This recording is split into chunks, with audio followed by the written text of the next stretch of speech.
কবরের সামনে দাঁড়ানোর পরে আল্লাহর নবীজি হাউমাউ করে যখন কান্নাকাটি শুরু করে দিল, আমার আল্লাহ জিবরাইলকে ডাক দিয়ে বলল, জিবরাইল রে, আমার বন্ধু কান্নাকাটি করতেছে, আমার বন্ধুর কান্না আসমান সহ্য করতে পারে না, আমার বন্ধুর কান্না জমিন সহ্য করতে পারে না, আমার বন্ধুর কান্না সমুদ্রের পানি সহ্য করতে পারে না, আমার বন্ধুর কান্না আসমান জমিন কান্না কাটি শুরু করে দিয়েছে। এবার নবীজির মুসলমান ভাইরারে আমার গভীর মনোযোগ দিয়ে শুনবেন। এই কোরআন নাযিল করা হয়েছে আমার নবী বিশ্ব নবী জনাবে মুহাম্মদুর রাসূলুল্লাহ সাল্লাল্লাহু আলাইহি ওয়াসাল্লাম। আল্লাহর নবী এমন নবী, দুনিয়াতে আসার পূর্বে নবীজি কিন্তু বাবাকে দেখতে পারেন, বাবাকে দেখতে পায় নাই।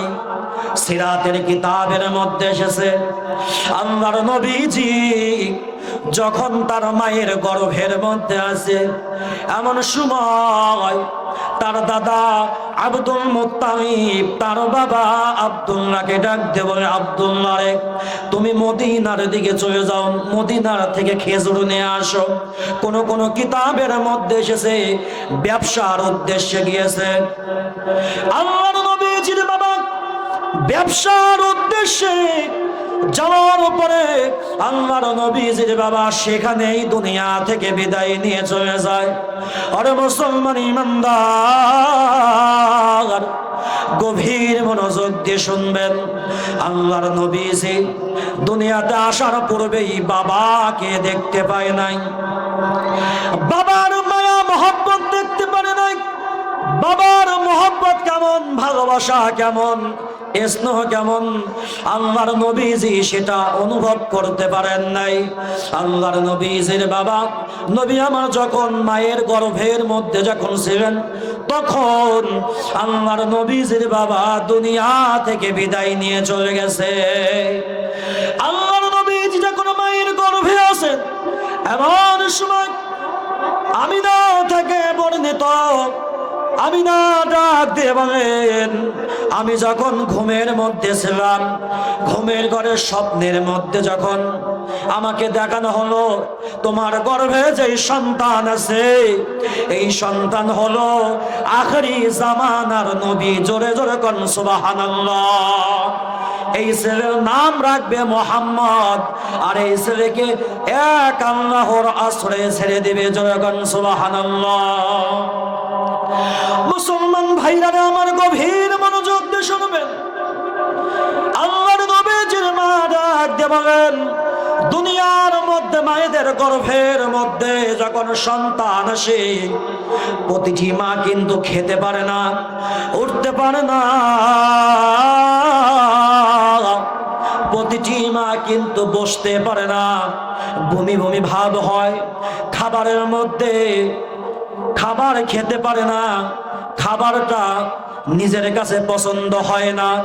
কিন্তু আল্লাহর নবীজির মা ডাক দিয়ে বলেন, আমার গর্ভে মুহাম্মদ আসার পরে আমার কোনোদিন এমন হয় নাই।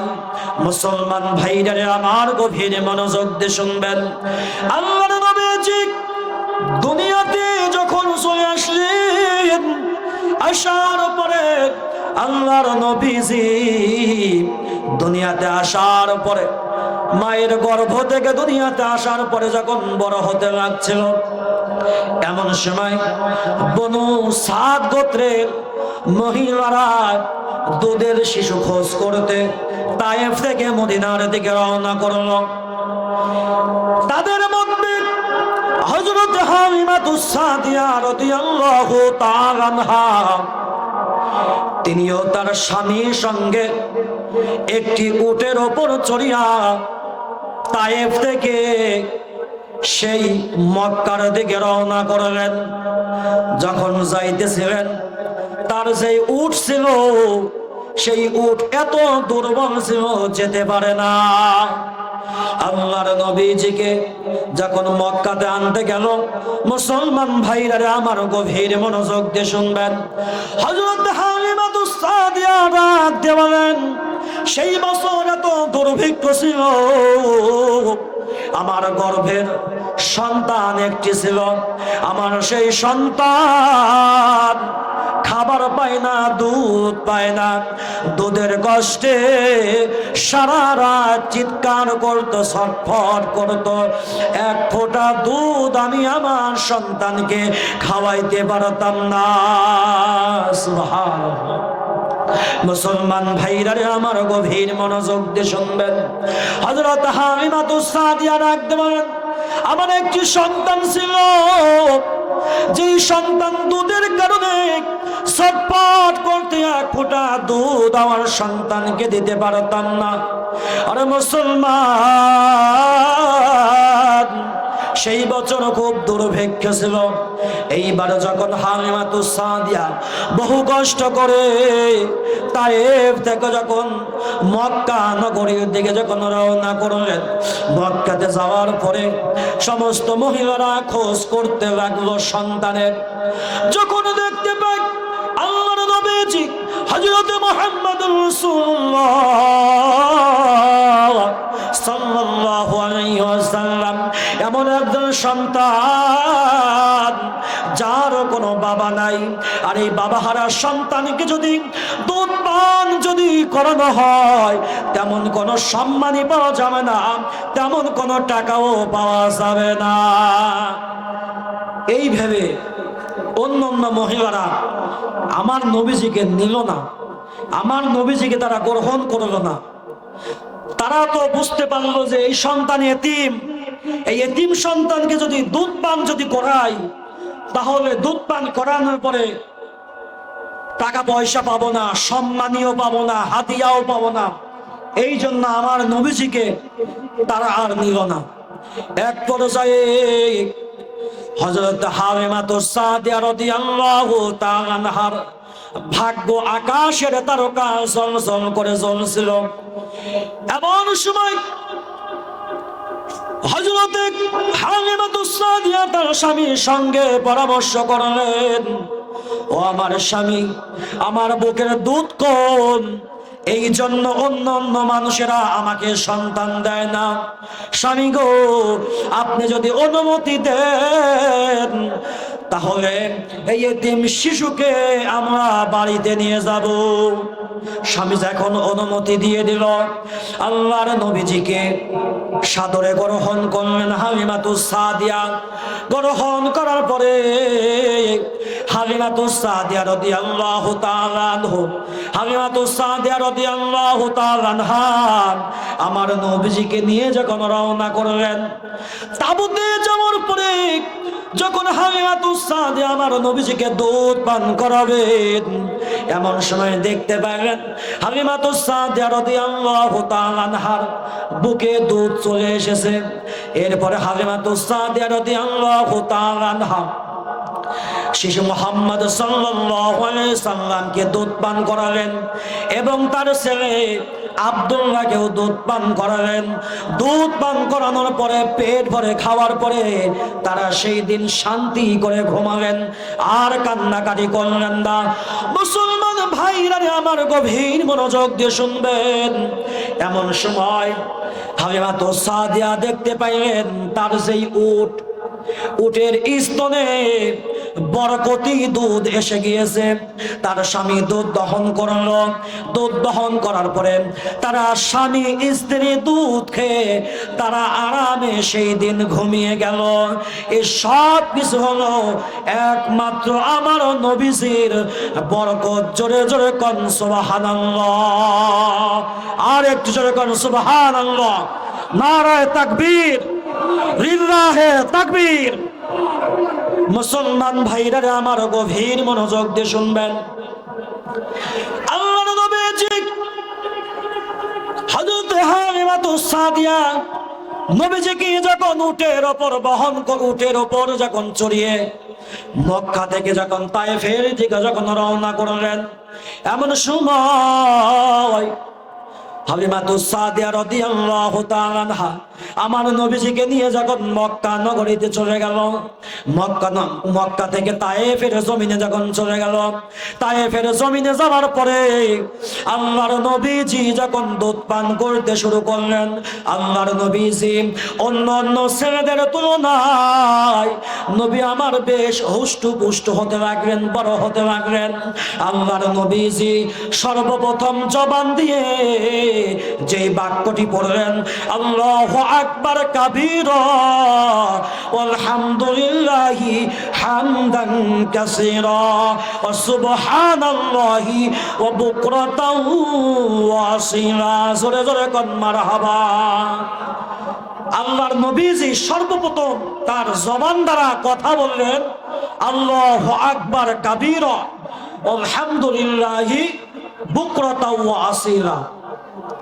মুসলমান ভাইরা আমার গভীর মনোযোগ দিয়ে শুনবেন, আল্লাহর নবীজি যখন হালিমাতু সাদিয়ার কাছে যখন বড় হতে লাগছিলেন, এমন সময় যখন আল্লাহর নবীজির বয়স যখন বাড়তে হয়ে গেল, হালিমাতু সাদিয়া মক্কাতে যাওয়ার পরে মা আমিনার কাছে যখন রেখে আসলেন, আল্লাহর নবীজির বাবা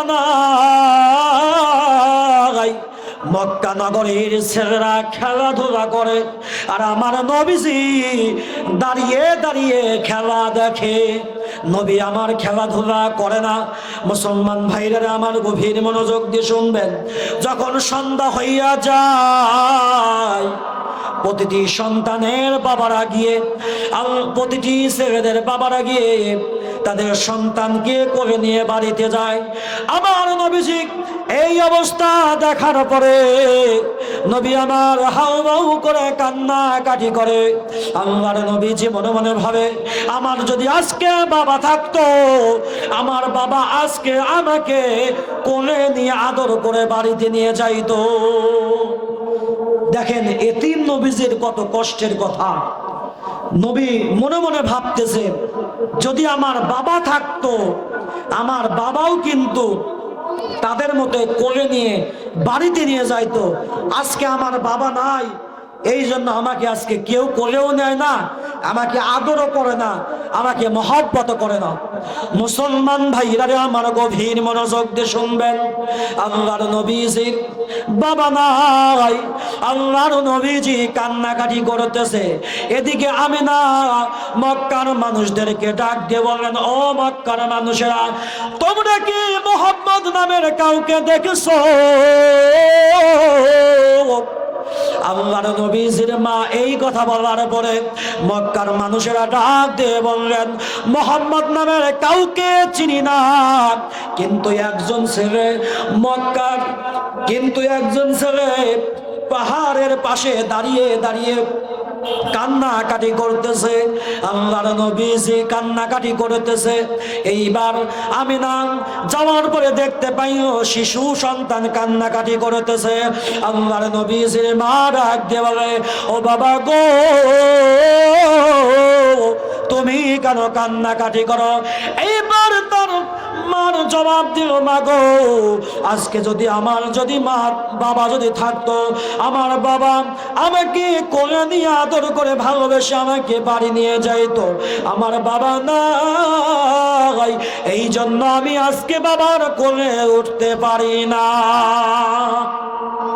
মুসলমান ভাইরা আমার গভীর মনোযোগ, বহু মানুষ আছেন যাদের বাবা নাই, বাবা যখন মারা যায় কত কষ্ট, যাদের মা নাই তাদের অনেক কষ্ট।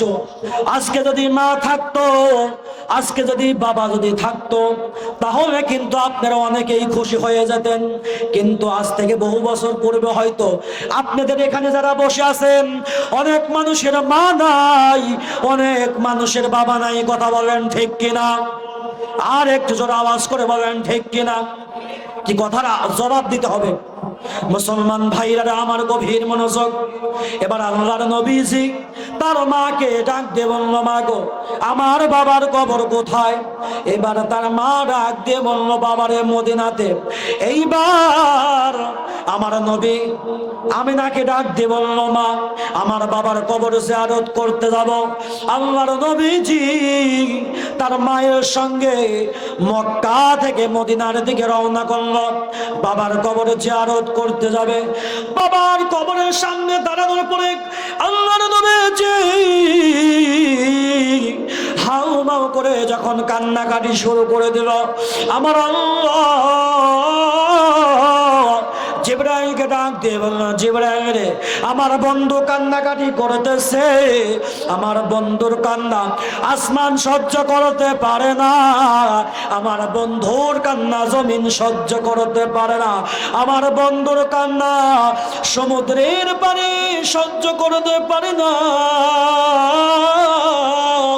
আমার বন্ধুর কান্নায় আসমান জমিন কান্নাকাটি শুরু করে দিয়েছে। এবার নবীজির কান্নাকাটি করে।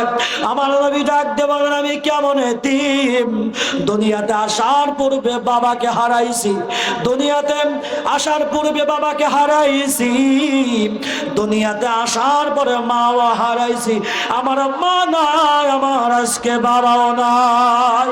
আমার নবীজি এতিম হয়ে, আমার নবীজি অসহায় হইয়া, আমার নবীজি অসহায় হইয়া যখন মক্কার দিকে যখন রওনা করলেন, মক্কায় আসার পরে তার বাবার তার দাদার গলা জড়াইয়া ধরে কান্নাকাটি করেন আর ডাকতে বলে, দাদা গো, আজকে আমি এমন অসহায়, এমন এতিম, দুনিয়াতে আসার পূর্বে বাবা কেমন দেখতে হয় বাবাকে দেখি নাই, দুনিয়াতে আসার পরে আজকে মাকে হারাইলাম। আমার নবীজি যখন ঘুমিয়ে পড়তেন, ঘুমের ঘরে নবী আমার কান্নাকাটি করে দিতেন। মুসলমান ভাইরা আমার গভীর মনোযোগ, দেখেন কেমন কষ্টের কথা, দেখেন কেমন কষ্টের কথা। আজকে যাদের মা নাই, যাদের বাবা নাই, তারা কিন্তু এই কষ্টটা বুঝতে পারে, কিন্তু দুনিয়ার জমিনে যাদের মা বাবা আছে তারা এই অবস্থাটা বুঝতে পারে না। কথা বলেন ঠিক কিনা? আর একটু আওয়াজ করে বলেন ঠিক কিনা? আমি মা বাবার ওয়াজ ধারাবাহিকভাবে সামনের দিকে যাব। মুসলমান ভাইরা আমার গভীর মনোযোগ, আমি তো আপনাদের সামনে নবীজির আলোচনা করতেছি, এখানে কি নবীজির আশেক আছে কি নাই? অবশ্যই নবীজির আশেক আছে, নবীজিকে মহব্বত করেন, এই জন্য নবীজির আমি আলোচনা করতেছি। মুসলমান ভাইরা আমার গভীর মনোযোগ দিয়ে শুনবেন। আল্লাহর নবীজি যখন বড় হতে লাগলেন, আল্লাহর নবীজি যখন 25 বছর যখন হইয়া যায়, 25 বছর হওয়ার পরে আল্লাহর নবীজি বিবাহ বন্ধনে আবদ্ধ হয়ে যায়। জোরে কোন আল্লাহু আকবার, আর একটু জোরে কোন আল্লাহু আকবার। আকাশ বাতাস তুল পার করে সকলে আওয়াজ করে বলেন আল্লাহু আকবার, আর একটু আওয়াজ করে বলেন আল্লাহু আকবার।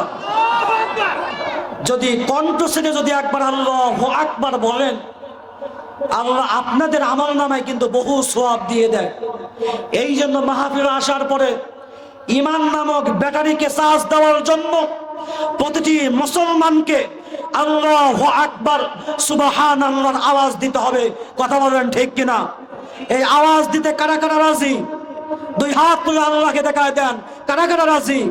নারায়ে তাকবীর, নারায়ে তাকবীর, লিল্লাহে তাকবীর।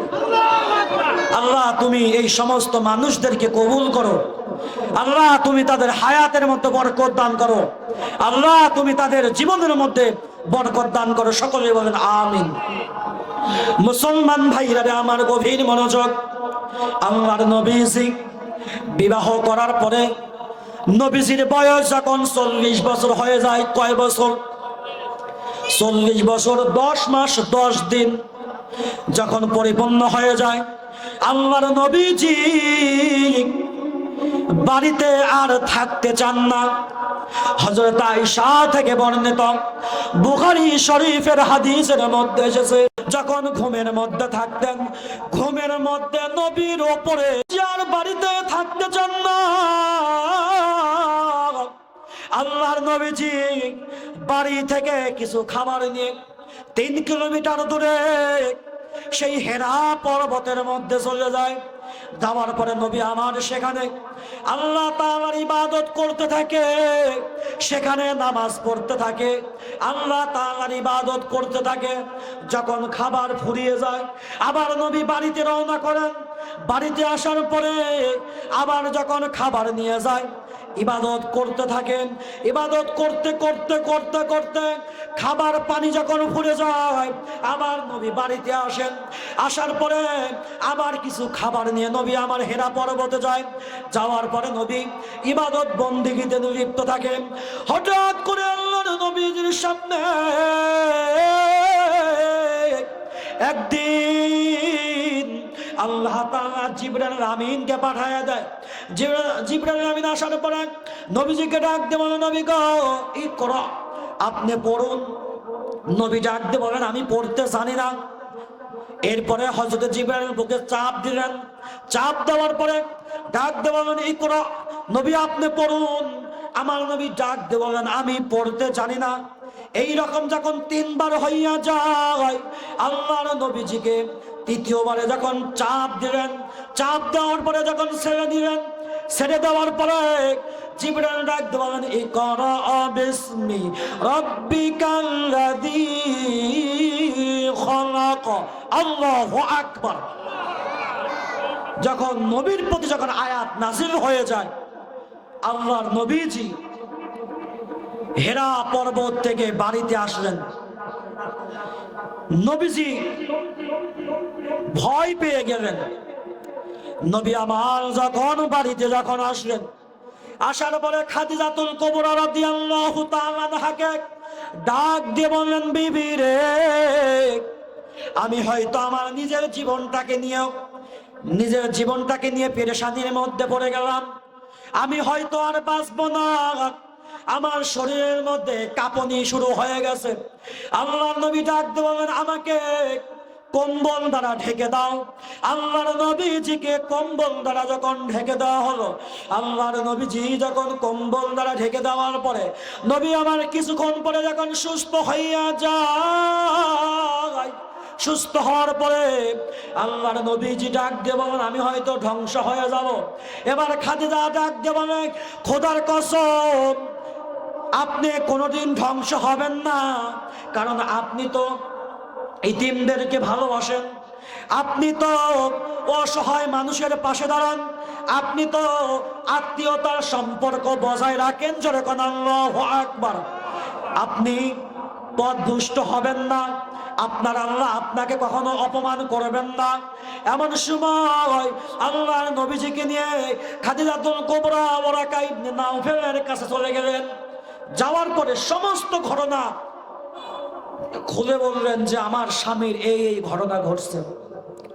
এমন সময় ওরাকা ইবনে নাওফেল রাখতে বললেন, ও খাদিজা, এটা কিন্তু যেমন তেমন মানুষ না, এটা কিন্তু যেমন মানুষ না। এই ব্যক্তির উপরে আমার আল্লাহ কোরআন নাযিল করবেন। আল্লাহু আকবার। আমার আল্লাহ এই ব্যক্তির উপরে কোরআন নাযিল করবেন। যারা মূর্তি পূজা করে, যারা লাত উজ্জার ইবাদত করে, এই সমস্ত ধর্মকে বাতিল করে দিবেন, মানসুখ করে দিবেন। আর এই নবীর প্রতি আমার আল্লাহ কোরআন নাযিল করে ইসলাম নামক একটি ধর্ম দিয়ে দিবেন। যেরকম সুবহানাল্লাহ। এই কথা বলার পরে ওরাকা ইবনে নাওফেল ডাক দিয়ে বললেন, যদি আমি বেঁচে থাকতাম, যদি আমি বেঁচে থাকি, তাহলে আমি এই মুহাম্মদের জন্য বহু অর্থ সম্পদ দান করব। এই মুহাম্মদের জন্য আমার নিজের জীবনটাকে আমি ওয়াকফ করে দেব ইসলামের জন্য। কিন্তু তিনি নবীজির নবুয়তের পূর্বেই ইন্তেকাল করেছেন। মুসলমান ভাইরা আমার গভীর মনোযোগ দিয়ে শুনবেন। আল্লাহর নবীজির উপর যখন ওহী যখন নাযিল হয়ে যায়, আল্লাহর নবীর উপর যখন ওহী নাযিল হইয়া যায়, আল্লাহর নবীজি যখন মক্কা নগরীতে যখন দ্বীনের দাওয়াত দিচ্ছিলেন, মক্কার কাফের বেঈমানরা নবীজির বিরুদ্ধে বিরোধিতা শুরু করে দিল। ও মুসলমান ভাইরা আমার, গভীর মনোযোগ দিয়ে শুনবেন। আল্লাহর নবীজি নবুয়ত প্রাপ্ত হওয়ার পরে সর্বপ্রথম হযরতে খাদিজাতুল কুবরাকে ঈমানের দাওয়াত দিলেন। দ্বিতীয়ত নবীজির চাচাতো ভাই হযরত আলী রাদিয়াল্লাহু তাআলা আনহুকে ইসলামের দাওয়াত দিলেন। হযরত হামজা রাদিয়াল্লাহু তাআলা আনহুকে ইসলামের দাওয়াত দিলেন। ইসলামের দাওয়াত দেওয়ার পরে নবী আমার হযরত আবু বকর সিদ্দিককে ইসলামের দাওয়াত দিলেন। দাওয়াত দেওয়ার পরে হযরত আবু বকর সিদ্দিক রাদিয়াল্লাহু তাআলা আনহু কৌশলে উত্তম ব্যবহারের মাধ্যমে আবু বকর সিদ্দিক রাদিয়াল্লাহু তাআলা আনহু আরো 4 জনকে ইসলামের মধ্যে দাওয়াত দিলেন। দাওয়াত দেওয়ার পরে তারা মুসলমান হয়ে যায়। মুসলমান হওয়ার পরে আল্লাহর নবীজি গোপনে গোপনে ইসলামের দাওয়াত দিচ্ছেন। এখনো প্রকাশ্যভাবে ইসলামের দাওয়াত দেওয়া শুরু করেন নাই, আল্লাহর পক্ষ থেকে নিষেধ। নবী আমার গোপনে গোপনে দাওয়াত দিয়েছে কয় বছর? 3 বছর দাওয়াত দিয়েছে। কয় বছর? আর একটু আওয়াজ করে বলেন। সবাই চুপ হয়ে গেলে হবে না, কথার আওয়াজ দিতে হবে। আল্লাহর নবীজি 1 নয় 2 নয় 3 বছর গোপনে গোপনে দাওয়াত দিলেন। দাওয়াত দেওয়ার পরে আল্লাহ তাআলা ডাক দিয়ে বললেন, ফাসদা বিমা তুমার ওয়া আরিদ আনিল মুশরিকিন।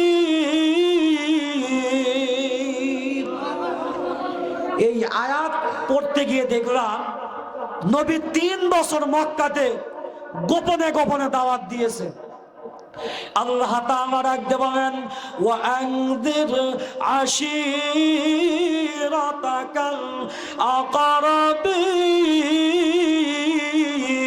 আকরাবিন। আল্লাহ তাআলা রাখতে বলেন, নবী গো, আপনার কাছের নিকটবর্তী যারা লোক আছে ওই সব মানুষদেরকে আপনি কোরআনের দাওয়াত দেন। কথা বলেন ঠিক কিনা? মুসলমান ভাইরা আমার, গভীর মনোযোগ দিয়ে শুনবেন। আল্লাহর নবীজি গোপনে দাওয়াত দিচ্ছিলেন। এমন সময় আল্লাহ তাআলা ডাক দেবেন, নবী আর গোপনে দাওয়াত দেওয়া যাবে না, আপনি প্রকাশ্যে দাওয়াত দেওয়া শুরু করুন। আল্লাহর নবীজি যখন মূর্তির বিরুদ্ধে কথা বললেন, লাত উজ্জার বিরুদ্ধে যখন কথা বললেন, তখন মক্কার কাফের বেঈমানরা নবীজির বিরুদ্ধে বিরোধিতা শুরু করলো। মুসলমান ভাইরা আমার, গভীর মনোযোগ দিয়ে শুনবেন। মক্কার মানুষেরা গ্রুপিং শুরু করলো, মিটিং শুরু করলো। মোহাম্মদকে আর নিষেধ করলো। মোহাম্মদ শোনে না। মোহাম্মদ শুধু তার এক আল্লাহর দাওয়াত দিচ্ছে।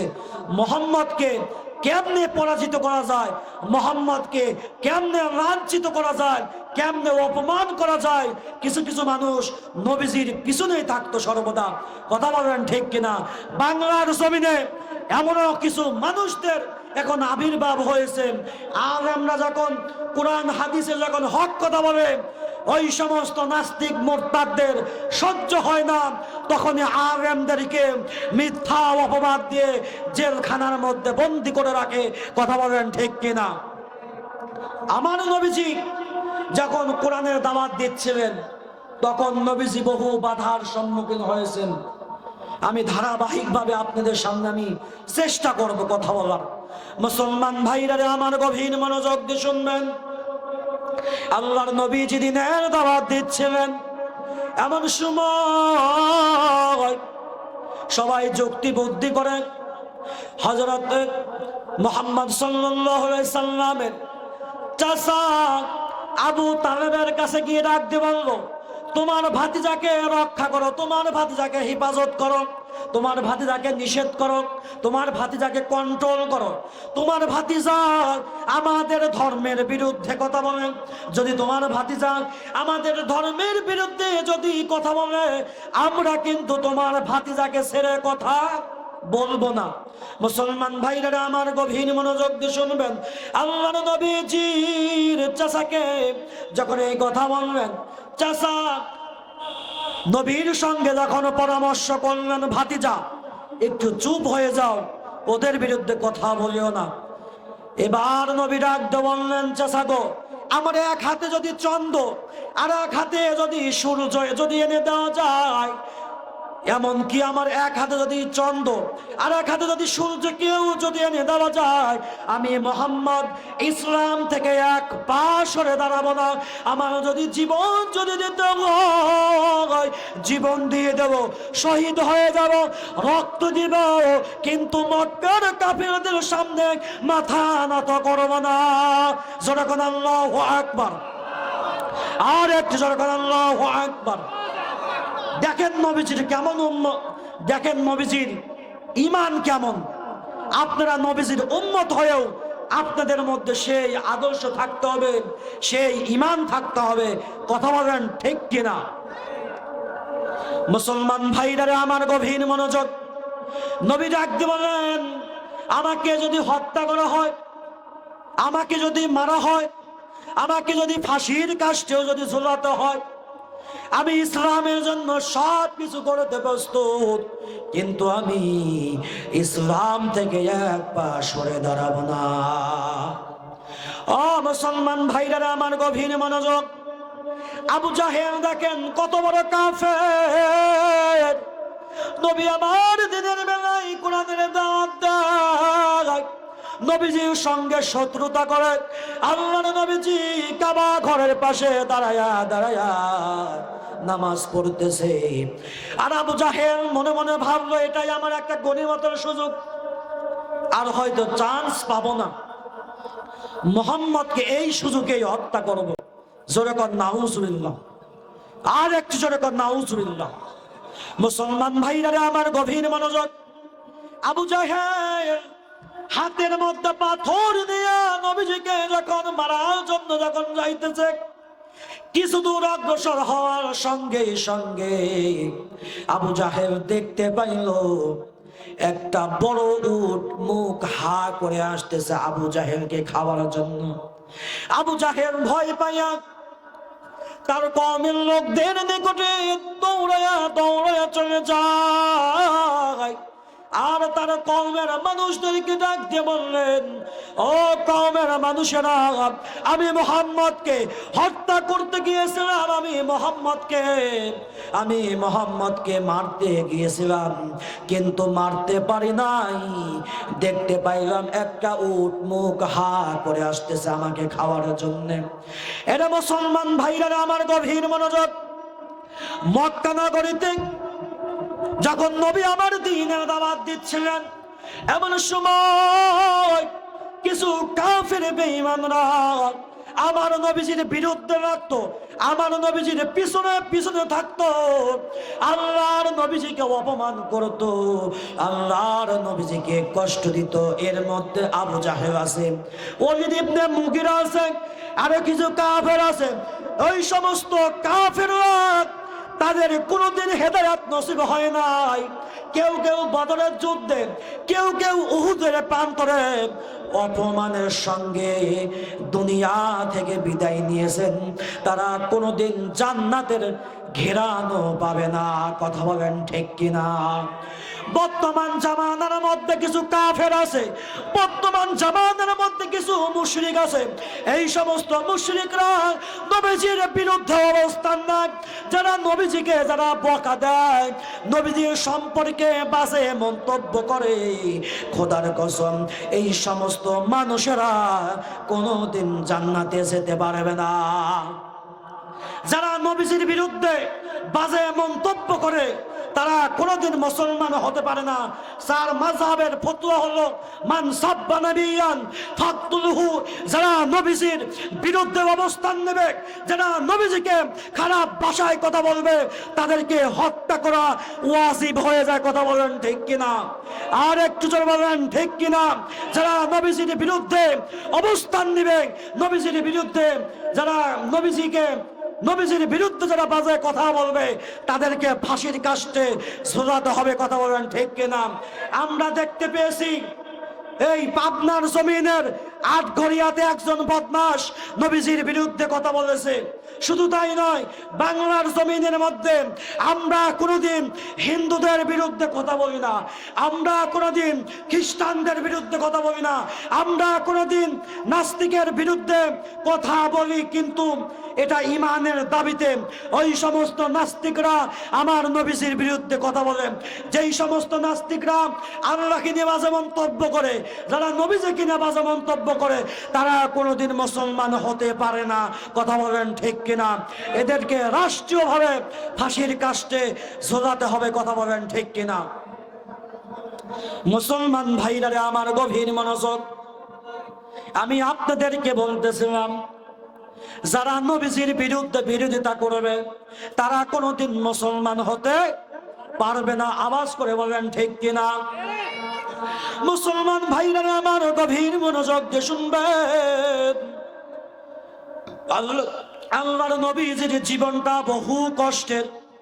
আল্লাহর নবীজি দিনের দাওয়াত দিয়েছেন বহু কষ্ট করে, মার খেয়েছেন, কষ্ট করেছেন, রক্ত ঝরাইছেন, কিন্তু নবীজি কোনোদিন বাতিলের সামনে মাথা নত করে নাই।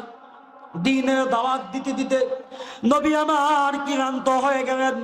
মক্কার মানুষেরা নবীজির সঙ্গে খারাপ ব্যবহার করে। আল্লাহর নবীজি মনে মনে চিন্তা করলেন, আমি আর মক্কা নগরীতে দাওয়াত দিব না, আমি এখন মক্কা থেকে তায়েফের জমিনে চলে যাব।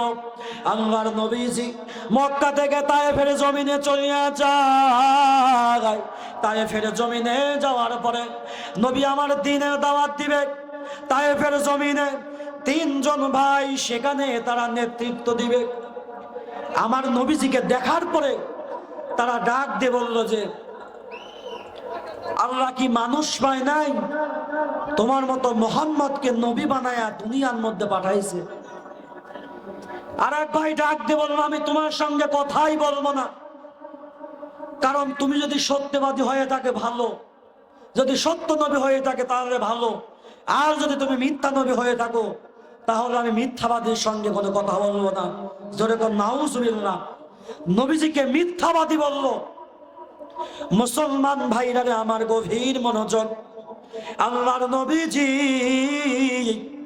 মক্কা নগরী ছেড়ে যখন তায়েফের জমিনে যায়, তায়েফের জমিনে যাওয়ার পরে আল্লাহর নবীজি দ্বীনের দাওয়াত দেওয়া শুরু করলেন। আল্লাহু আকবার। এরে ভাই, সিরাতের কিতাব পড়বেন, আল্লাহর নবীজি দ্বীনের দাওয়াত দিচ্ছেন। এমন সময় তায়েফবাসীরা নবীজির বিরুদ্ধে দুষ্ট ছেলেদেরকে পিছনে লাগায়া দিল। আল্লাহর নবীজিকে পাথর মারতে শুরু করলো। নবীজির বরকতি শরীর, নবীজির শরীরে যখন পাথর পড়তে শুরু করলো, পাথরের আঘাতে নবীজির শরীরটা ফেটে রক্ত বের হতে লাগলো। নবীজির শরীর ফেটে রক্ত বের হতে লাগলো। নবীজির শরীর ফেটে রক্ত বের হয়ে জুতা মুবারক আটকায়া গেল। আল্লাহর নবীজি একবার নয়, 2 বার নয়, 3 বার জমিনের মধ্যে বেহুশ হয়ে যায়। নবীজির সাহাবী যায়েদ ইবনে হারেস ডাক দেওয়া, নবী গো, আপনি কি ইন্তেকাল করলেন? নবী, আপনি কি দুনিয়া থেকে বিদায় নিয়ে গেলেন? আল্লাহর নবীজি সাহাবী যায়েদ কান্নাকাটি শুরু করলো। নবীজি আমার কিছুক্ষণ পরেই জ্ঞান ফিরে আসলো, হুশ ফিরে আসলো। আল্লাহর নবীজি হযরত যায়েদকে ডাকতে বললেন, যায়েদ রে, এই তায়েফের ঘরে গিয়ে আমার জন্য পানি নিয়ে আসো। আল্লাহর নবীজির সাহাবী আমার নবীর জন্য পানি আনতে গেল। আর ডাক দিয়ে বলল, ও তায়েফবাসীরা, মোহাম্মদ নামের তোমাদের কাছে পানি চাই, তোমরা একটু পানি দাও। এইবার যখন আমার নবীর নামে যখন পানি চাইতে গেল, তায়েফবাসীরা ডাক দিয়ে বলল, মোহাম্মদ তো পাগল হয়ে গেছে, মোহাম্মদ তো আমাদের ধর্মের বিরুদ্ধে কথা কয়, ওই মোহাম্মদকে পানি দেওয়া যাবে না। জোরে কর নাউজুবিল্লাহ। আর একটু জোরে কর নাউজুবিল্লাহ। পানি না পাওয়ার পরে নবী আমার যায়েদ ইবনে হারেসকে সঙ্গে নিয়ে নবী আমার মরুভূমির প্রান্তর দিয়ে হেঁটে হেঁটে আসতেছে। কিছু দূর যাওয়ার পরে দেখতে পাই না একজন ইহুদি চাচা বকরি চড়াইতেছে, ছাগল চড়াইতেছে। আল্লাহর নবীজি ডাক দিয়ে বললেন, ও আমার চাচা গো,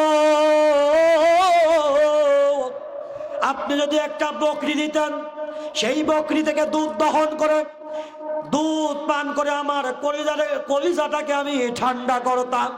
চাচা ডাক দিয়ে বলল, এখানে তেমন কোনো ছাগল নাই যেই ছাগলের দুধ দহন করে তোমার কলিজাটা ঠান্ডা করবা। ওরে মুসলমান, গভীর মনোযোগ, দেখেন নবীজি দিনের দাওয়াত দিতে গিয়ে কত কষ্ট করেছেন, কত মার খেয়েছেন, কিন্তু তিনি দিনের দাওয়াত দিয়েই গেছেন। যারা কথা আল্লাহু আকবার। মুসলমান ভাইরা আমার, গভীর মনোযোগ, আল্লাহর নবীজি চাচাকে এই কথা বলার পরে চাচা একটি বকরি দিবেন, কিন্তু এই বকরির কোনো দুধ হয় না। নবী ডাক দিয়ে বললেন, বকরিটা আমার কাছে দেন। নবীজির কাছে বকরিটা নেওয়ার পরে আল্লাহর নবীজি আরশের দিকে তাকাইয়া ডাক দিয়ে বললেন, মাবুদ গো, আমার কলিজাটা শুকনা, পানি পান করতে পারি না, আপনি একটু দুধের ব্যবস্থা করে দেন। আল্লাহর নবী দোয়া করার সঙ্গে সঙ্গে বকরির কষি কষি স্তন থেকে দুধ বের হওয়া শুরু হয়ে যায়। আল্লাহু আকবার। আর জোরে কোন আল্লাহু আকবার। এই কথা বলার পরে দুধ যখন পড়তে শুরু করো, আল্লাহর নবীজি দুধ দহন করার পরে দুধ পান করতে লাগলেন। আল্লাহর নবীজি দুধ পান করার পরে কলিজা ঠান্ডা হয়ে গেল। এই যে নবীজির একটা আজীব ঘটনা, নবীজির মুজিজা দেখে ওই ইহুদি চাচা, রাখাল চাচা কালেমা তয়্যিবা পড়ে মুসলমান হইয়া যায়। যখন আল্লাহু আকবার, নারায়ে তাকবীর, লিল্লাহে তাকবীর। মুসলমান ভাইরা আমার, গভীর মনোযোগ, নবী আমার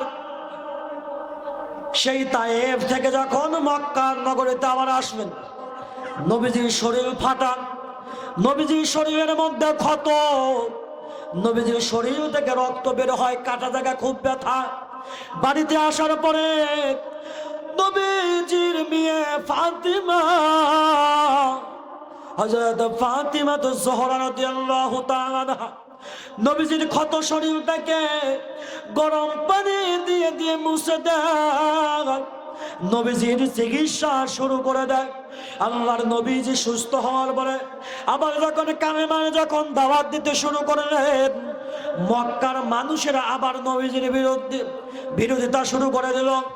এক পর্যায়ে মক্কা নগরীতে দারুন নাদওয়া একটা সংসদ ভবন, কি ভবন, কোনো কথার আওয়াজ নাই, সংসদ, দারুন নাদওয়াতে একটা সংসদ ভবন, মক্কাতে দারুন নাদওয়া নামে একটা কি সংসদ ভবন। সেই সংসদ ভবনের মধ্যে সবাই বসে গেল, মুহাম্মদকে কি করা যায়, একে নিয়ে তো আর পারা যায় না, এ তো আমাদের বাপ চাচার বাপ দাদার ধর্মে কালি দিচ্ছে, একে কেমনে শায়েস্তা করা যায়। সবাই মাথা মোটারে গোষ্ঠীরা, কাফেরদের মধ্যে আবু জাহেল, উতবা, সাইবা, এই কুত্তাগুলো যখন দারুন নাদওয়ার মধ্যে যখন বসে মিটিং করে, মুহাম্মদকে কি করা যায়, কেউ কেউ ডাকতে বলল, মুহাম্মদকে দেশ ছাড়া করতে হবে। বলল না, মুহাম্মদকে দেশ ছাড়াও করা যাবে না, কি করা যায়, মুহাম্মদকে জেলখানার মধ্যে বন্দী করতে হবে। আবার কেউ কেউ পরামর্শ দিল, মুহাম্মদকে হত্যা করা হবে। এটা মুসলমান, আমার নবীজিকে হত্যা করতে হবে। এই ঘটনা থেকে আমি একটু পিছনের দিকে আসি। নবীজির সাহাবী হযরত ওমর ফারুক রাদিয়াল্লাহু তাআলা আনহু তখনও কিন্তু ইসলাম গ্রহণ করেন নাই। আমার নবীজিকে হত্যা করার জন্য মক্কা নগরীতে আমার নবীজিকে হত্যা করার জন্য যাইতেছে। রাস্তার মাঝখানে নবীজির সাহাবীর সঙ্গে দেখা হইয়া যায়। নবীজির সাহাবী হযরত নাঈম ডাকতে বলেন, ওমর আজকে তুমি কোথায় যাচ্ছ? আজকে কোথায় আক্রমণ করার ইচ্ছা? কাকে তুমি হত্যা করবা? এবার ওমর ডাক দেওয়ান, আজকে মুহাম্মদকে হত্যা করতে যাব। জোরে কর নাউজুবিল্লাহ। এটা জবান ছেড়ে কর নাউজুবিল্লাহ। ওরে মুসলমান ভাইরা আমার গভীর মনোযোগ দিয়ে শুনবেন, ও পাবনার ভাইরা আমার গভীর মনোযোগ দিয়ে শুনবেন, সুজানগরের ভাইরা গভীর মনোযোগ দিয়ে শুনবেন। আল্লাহর নবীজিকে হত্যা করার জন্য যাইতেছে। এবার নবীজির সাহাবী নাঈম ডাকতে বললেন, সাবধান, তুমি তোমার পরিবারের দিকে আগে লক্ষ্য করো। তোমার বোন ফাতেমা, তোমার ভগ্নিপতি মুসলমান হয়েছে। জোরে কোন সুবহানাল্লাহ। মুসলমান ভাইরা আমার গভীর মনোযোগ। এই কথা শোনার পরে নবীজির সাহাবী যখন বললেন তোমার বোন ফাতেমা মুসলমান হয়ে গেছে, এই কথা শোনার পরে ওমর রাদিয়াল্লাহু তাআলা আনহু রাগান্বিত হইয়া যায়, মেজাজ খারাপ হয়ে যায়, রাগ আরো বেশি হইয়া যায়। এইবার নবীজি সাহাবী এই কথা বলার পরে ওমর রাদিয়াল্লাহু তাআলা আনহু তার বোনের বাড়ির দিকে রওনা করলো।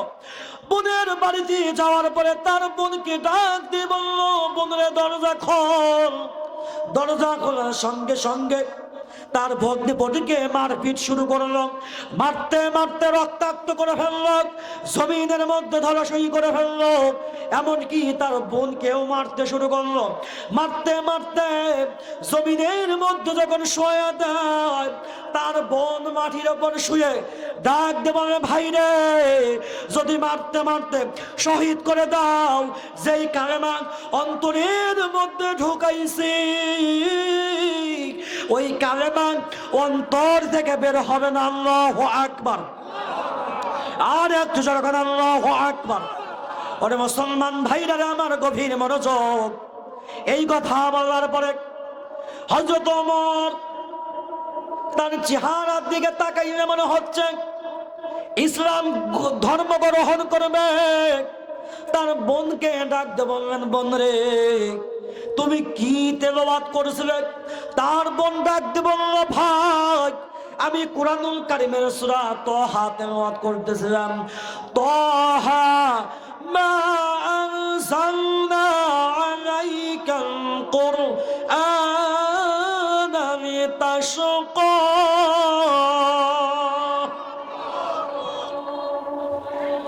কুরআনুল কারীমের সূরা তাহা তেলাওয়াত করতেছিলেন। এমন সময় তার বোনকে ডাক দিয়ে বলল, বোন, তুমি যেই ধর্ম গ্রহণ করেছো আমিও সেই ধর্ম গ্রহণ করবো। সুবহানাল্লাহ। এবার নবীজির সাহাবী ফাতেমার সঙ্গে, নবীজির সাহাবা হযরত ফাতেমার সঙ্গে ওমর রাদিয়াল্লাহু তাআলা আনহু তার বোনের সঙ্গে রওনা করলেন। বোনের সঙ্গে যখন রওনা করলেন, নবীজির বাড়ির সামনে যখন উপস্থিত হইয়া যায়, যেই তরবারি দিয়ে নবীজিকে হত্যা করতে চেয়েছিল, সেই তরবারি নবীজির কদমে রেখে কালেমা তয়্যিবা পড়ে মুসলমান হইয়া যায়। যখন আল্লাহু আকবার। আল্লাহর নবী যখন কালেমা পড়লেন, আল্লাহর নবীজির সাহাবী ওমর যখন কালেমা পড়লেন, কালেমা পড়ার সঙ্গে সঙ্গে মক্কার মানুষদেরকে ডাক দেব, নাই এবার আয় দেখি মোহাম্মদকে কে একটা গায়ে টুকা দেয়, ওর চামড়া তুলে দেওয়া হবে। যখন হযরত ওমর যখন সাহসী মেজাজ যখন বক্তব্য দেওয়া শুরু করলো, কোন কাফের বেঈমানরা হযরতে ওমরের সামনে আসার সাহস পেল না। কথা বলেন ঠিক কিনা? এবার যখন কালেমা পড়ে মুসলমান হয়ে যায়, আমি আপনাদেরকে ঘটনা শুনাইতেছিলাম, যখন দারুন নাদওয়ার মধ্যে, যখন সংসদের মধ্যে যখন মিটিং করতেছে, মুহাম্মদকে কি করা যায়, মুহাম্মদকে কি করা যায়, কেউ কেউ ডাক দেবেন না, মুহাম্মদকে হত্যা করতে হবে। আমার নবীজিকে হত্যা করার জন্য মক্কার কিছু যুবকদেরকে সেটিং করে দেওয়া হলো। আল্লাহর নবীজি বাড়িকে ঘেরাও করা হলো। বর্তমান জামানায় অনেক বড় আলেমরা সূরা ইয়াসিন তেলাওয়াত করে মাটিতে ফুঁক দিয়ে কাফের বেঈমানদের চোখের সামনে যখন নিক্ষেপ করলেন, মক্কার কাফের বেঈমানরা অন্ধ হয়ে গেল। আল্লাহর নবীজি মাঝখান দিয়ে আবু বকরকে সঙ্গে নিয়ে কাবার পাশে দাঁড়ায় ডাক দিয়ে বলল, কাবা, আমি আর হয়তো এখানে থাকবো না, আমার হয়তো মক্কাতে আর থাকা হবে না।